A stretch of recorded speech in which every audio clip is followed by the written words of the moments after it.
Does it seem like in life things are taking a little bit longer than usual to complete one task, then transition and move on to another activity?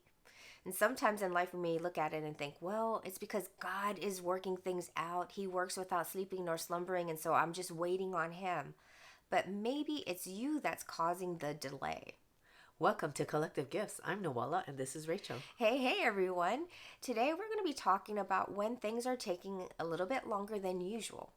So, yesterday we took our little relative out on some errands, and as we were going to stores and coming back into the car, it took her a long time to get into the car seat. And so, the last store that we went to, it took us over 5 minutes just to coax her and to convince her to go into the car seat. She wanted to go home and she wanted to do these other activities, but she didn't want to get into the car seat. She was wanting to go in the back, she's wanting to go in the front seat, she wanted to go and play with the toys, and we just had to wait it out because her answer was no. And so that meant that she wasn't ready. And so, for us, as it applies to us, sometimes we're supposed to be doing certain things that God has tasked us to do, but we're not ready to complete it. Maybe we're not ready to face it, or, we're battling fear or overwhelm or procrastination, whatever it is. Or we're just not in a mindset or attitude of just being ready to finish this one thing and move on to the next. And so, God extends His grace upon us, right? To give us that time to go forth and do what we need to do and then move on. And so that's the same thing in which we applied to our little relative, where we ended up talking to her and playing with her until we felt ready that she was kind of like in that reset mode of, all right, we can now go back to getting into the car seat so we can then go home and, get dinner and get, bath time and all that kind of stuff done. And so sometimes we, delay and thinking like, oh, it's too hard, you're overwhelmed. And so you put it off and you procrastinate. But know that God has given you everything and equipped you so that you can go forth in success, whatever you need to do. And so sometimes you just need to step back and reset yourself, reset your mind, and know that God is gracious. He will extend that grace to you because He loves us. And so whatever it is that you need to do, just go to Him, and also just seek Him and ask Him, give me the strength or wisdom, whatever it is that you need to go forth. But if you can't, then that's okay, because God is gracious. He will wait on you. And so, but we don't want to like take too long.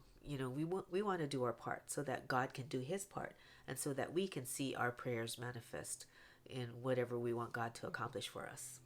And like you said about God being gracious, He will meet us where we're at. He's not a condemning God. He's not a manipulative God, or nor a controlling God, nor an abusive God, right? Or just, a fierce, mean God. No, He's a loving God. And so He's not going to force His will upon us. So He's not going to make us do something that He wants us to do. He's going to want us, with our heart attitude, to be in sync with His, that we want to do what He wants us to do. And so that's the same thing with our little relative, where, all right, we couldn't force her to get into the car seat, right? We had to just wait on her, meet her where she's at. She wasn't ready just yet. And so we had to do other things to, work on other stuff, which we still bonded with her. And so that's not a bad thing. And so we just did that. We played, and then we talked, and then we reminded her about the importance of getting into the car seat so we could go home and do the other activities that she also wanted to do. And so in the end, she did comply and she did get in willingly, right? And so that really showed me a teachable moment with us. Sometimes God has tasked us to do stuff, and we're just not ready. Maybe we're procrastinating or delaying, causing delays ourselves. And so we're the ones that's causing ourselves a delay from finishing this thing out and being able to transition and move onwards. But that doesn't mean that we have to, condemn ourselves, criticize ourselves, feel bad, or feel not enough, because this is our individual faith journey, and God meets us where we're at. And so I'm not at the same pace as my sister. We're different people. We have different, personalities, right? Skills and heart attitudes and mindsets. And so this is something that's unique to us. So if you're going through something where you're feeling like, oh, it's taking so long, and you recognize that you're the one that's the cause of the delay, you don't have to feel bad. You just have to go forth and jump at that revelation and look at it now. What can I do to now go forth and make progress?